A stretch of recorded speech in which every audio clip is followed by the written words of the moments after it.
təqdim etdi. 28 nömrəli məktəbin 7 sinif şagirdi Baxçəzadə Kənan. Toxumlu ali bitkilər çılpaq və örtülü toxumlu bitkilərə bölünür. Toxum yumurtacığın inkişafından əmələ gəlir. Mayalanma su mühitindən asılı deyil. Spermlər vasitəsilə gedir. Spermlərin yumurtacığa gətirilməsi tozcuq borusu vasitəsilə həyata keçirilir. Müasir çılpaq toxumların yarpaqları əsasən xırda, iynə və pulçuq şəkillidir. Sərv və tuyada. Onların budaqlarının şəklini dəyişilmiş zoğ hesab edilən qozlar olur. Qozlarında toxumlar yetişir. Eyni yarpaqlara nümunə göstərmək olar. Palıd, vələst, fıstıq, dağdağan, yalanqoz, çökə və s. İynə yarpaqlara da nümunə göstərmək olar. Qara çöhrə, qarmaqavari, şam, ardız və s.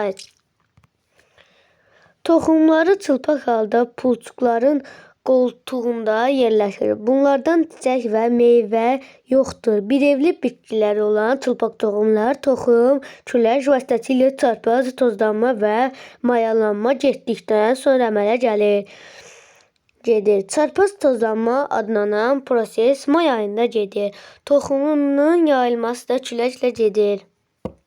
Çılpaq toxumların nümayəndələrindən adi şam, Eldar şamı, küknar, qara şam, Sibir şamı, ardız, qaraçöhrə, sərv və s. Şam ağacının 115 növü məlumdur. Çılpaq toxumlar Paleozoy erasının Devon dövründə yarandı. Çılpaq toxumların 750 növü vardır. Adi şam quraqlığa davamlıdır. Gövdəsindəki qısa zoğlar cüt-cüt yerləşən iynəşəkilli yarpaqları xaricində möhkəm dəriciklə örtülmüşdür. Dəriciklərdən ağacıqlarının sayı azdır. Yarpaqların 2-3 ildən bir tökür. Şam ağacı işıq sevəndir. Kökü sistemi yaxşı inkişaf etdiyi üçün bu bitkilərdən torpaq eroziyalarından istifadə edilir. Adi küknar kölgəyə davamlı və rütbə sevəndir. Kökü torpağın üstü səthindədir. Yanları doğru yayılır. Piramid şəkilli çəti gövdənin aşağı hissələrindən başlayır. Qısa və sıx iynə yarpaqlı 5-7 il yaşayır. Eldar şamı quraqlığa dözür, torpağa tələbkar deyil.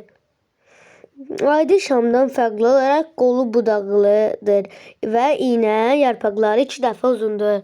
Kesorfitdir. Eldar şamı, qaraçöhrə, qarmaqavari, şam və ardıcın bəzi növləri qırmızı kitaba düşmüşdür. Eldar şamı yalnız respublikamızda bitdiyi üçün endemik bitkilərdəndir. Əksəriyyətlərində mikoriza